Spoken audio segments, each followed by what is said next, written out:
Hello friends, അസ്സാം വലൈക്കും. Welcome back Adam's world. It's me Pathu. ഞാൻ രാവിലെ തന്നെ എൻ്റെ വീട്ടിലേക്ക് പോകുന്നു കേട്ടോ. ഇതിപ്പോൾ രാവിലെ അല്ല, ഇതിപ്പോൾ രാത്രിയായി. ഞങ്ങൾ തിരിച്ചങ്ങോട്ട് പോകാനുള്ള തയ്യാറെടുപ്പിലൊക്കെ ആയിരുന്നു. പിന്നെ അവനാകെ ബോറടിച്ചൊക്കെ ഇരിക്കുന്നത്. അങ്ങനെ ഞങ്ങൾ ഓരോ വീഡിയോ ഒക്കെ എടുക്കലായി, ഫോട്ടോ ഒക്കെ എടുക്കലായി. അങ്ങനെ ഇരിക്കുമ്പോൾ എൻ്റെ ബ്രദർ പറഞ്ഞു, നമുക്ക് പുറത്ത് പോയി ഫുഡ് വാങ്ങാമെന്ന് പറഞ്ഞു. അപ്പോൾ പിന്നെ അവന് ഹാപ്പിയായി. അവനിക്ക് എവിടെയെങ്കിലും കറങ്ങാൻ പോയാൽ മതി. അങ്ങനെ ഭയങ്കര സന്തോഷമൊക്കെ ആയി. അയാൾ വണ്ടിയൊക്കെ എടുത്ത് അവനും കൂടെ പോയിട്ടോ. എന്നിട്ട് അവനെന്നെ നോക്കണുണ്ടായിട്ട് എനിക്ക് ടാറ്റയൊക്കെ തന്നിട്ട് അവൻ പോയത്. ഞാൻ പിന്നെ ഫുഡിന് വേണ്ടിയുള്ള വെയിറ്റിങ്ങിലായിരുന്നു.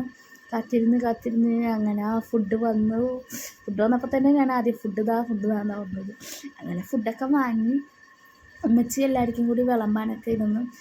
അങ്ങനെ ഫുഡൊക്കെ ഉമ്മി എല്ലാവർക്കും വിളമ്പുകയാണ്. അപ്പോഴാണ് അവൻ കിടന്ന് കരച്ചിൽ. അവനക്ക് താഴത്തിരിക്കേണ്ട, കട്ടിലിരുന്ന് കഴിച്ചാൽ മതി എന്ന് പറഞ്ഞ് ഭയങ്കര കരച്ചിൽ, ഭയങ്കര ബഹളമായി.